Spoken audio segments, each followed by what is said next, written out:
Hey everybody, welcome to episode 44 of the Final Fantasy VIII playthrough. This is RowlesTheGamer and we're in space in the Ragnarok. And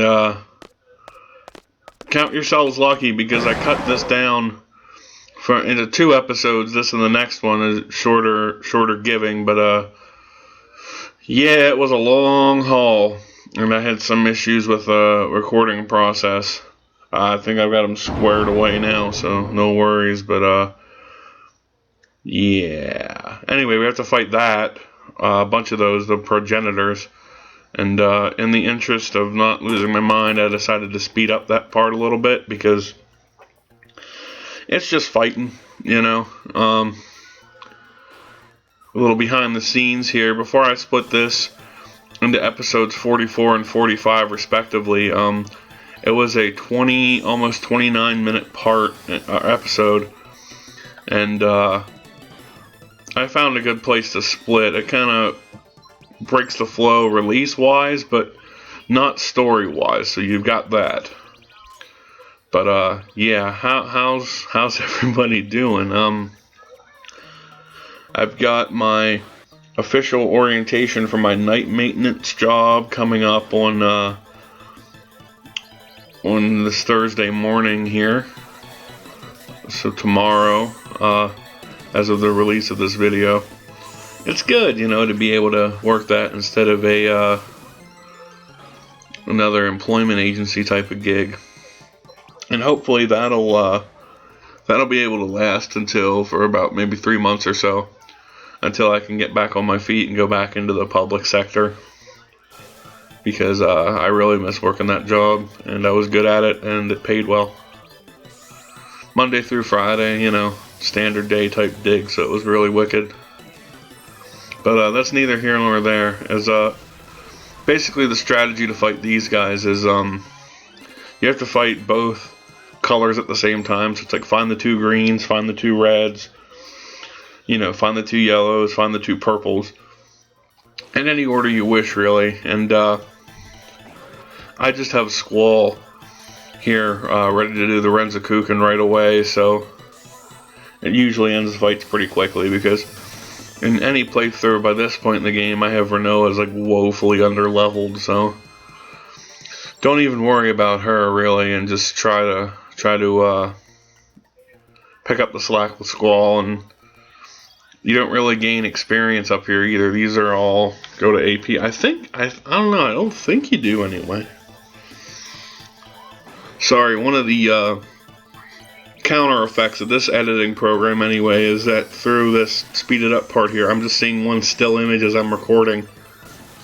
I could fix it, but I'm just going to go with it because I know what happens. I mean, it'll pick up then, and we'll be treated to a really nice emotional scene between the two here coming up, so we got that to look forward to. But yeah, I mean, it's a thing. Once we clear this out, this is our airship for the rest of the game then, so pretty neat. And I like how there's a reference to it in later games. Like, I believe I mentioned earlier in 12 they have one of the best swords for your two-handed sword class is the Ragnarok, and same thing in Final Fantasy IX. Actually, I found out it's one of the strongest, other than, I don't know if it's stronger than the Ultima Blade, but it's definitely not stronger than Excalibur 2, but that's the one where you have to get to the final level of the game in under 12 hours. Get to Memoria, which is the final dungeon. So it's like, I don't know, it's not a risk-reward thing for me, you know. But, yeah, this is probably my favorite airship in the series, followed closely by 10s. I like the look of those two, but yeah, it's kind of just a rinse and repeat type of thing with these fights here. So that's all you got to do, and just be prepared to have life on both characters, just to bring, especially if you play it close to the vest like I am right here, and kind of keep one character at low health to do more damage. Just be aware that you'll probably need to at least have the ability to bring them back to life. So just something to remember. You know, and about to jump off the double speed there just in time for that victory animation. And I'm still using the third sword. I'm kind of surprised by that, but there's really no need to update if you know what you're doing. You don't have the... This is the first one, I think, that has access to all three. Wait, no it's not. I don't know if you can do the blasting zone with that one. Wow. And here we're at the flight deck. The ship's trying to talk. And I might try to keep my commentary kind of low during this part because I really like the background music, and yeah. Yay! But we're happy because we're in the Ragnarok and we're able to get back home. It's been 17 years. So this was put up in space just about the time that Squall was born. Which goes to support, I think it's been confirmed by the author that Squall is Laguna's son. Because at that time, Laguna went to find Elena and Esther. Then he led the fight against Adele, who was put into space by this rocket ship, airship, whatever you want to call it. And I looked just to see if there's any code to that code, but there isn't. Sometimes developers hide like DNA sequencing and stuff in the games, but nothing there.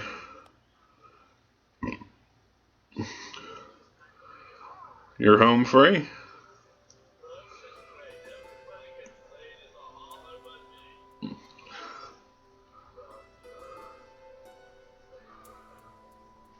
Well, at least they're wishing us a safe return. And I always like this scene here between these two. I mean, it's a pivotal scene in the story between the two of them, but as it goes along, I'll kind of talk about how I think it shows Squall's character development a little bit more than it normally you would see in the story, you know.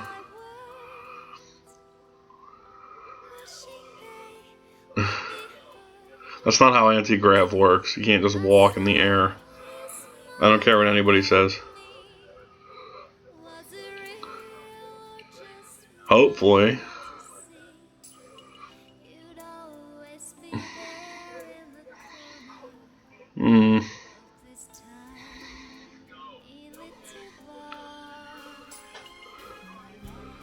Oh, come on, Mr. Dents. You know what's going on. Why are you holding on to me like that? Well, there's okay. There he says he's just not used to it. And here we get to get a bit of visitation to the past here. I don't remember anything about my parents. But yeah, see, he just remembers Sis as he knew her in the orphanage.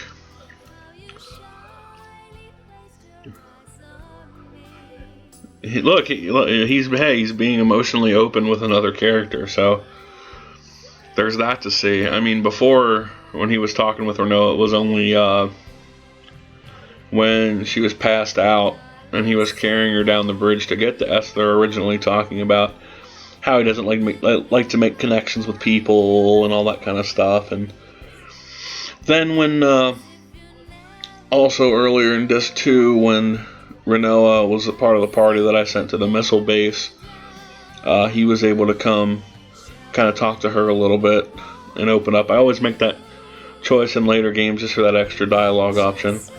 Then when he was promoted too, it kind of was more emotional opening, but he yeah, he's been making progress all this time.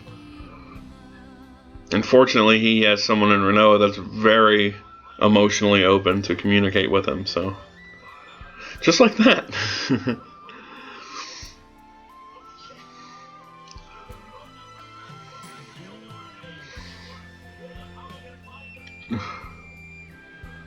You should get back to your seat now.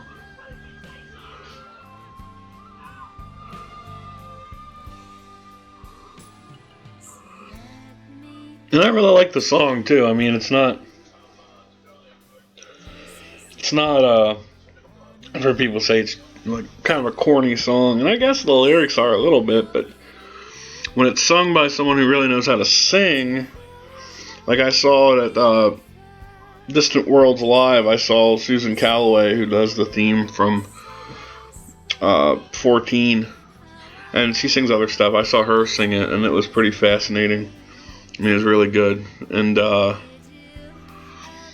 don't know, it's a story about someone who knows that someone was watching them, and they were watching them too, and very much a shy love story type of song, you know. But anyway, we have a good idea of what happened. We hear no one from Lunar Base is on the Ragnarok. Just two.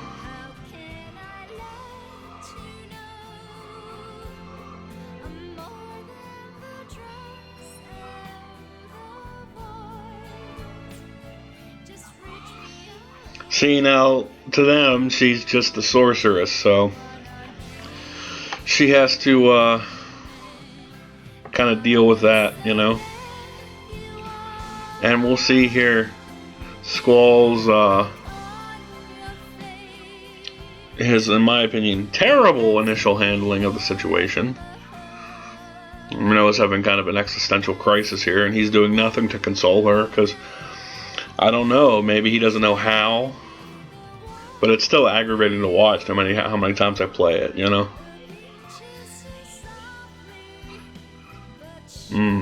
That just brings me down. I want to go back.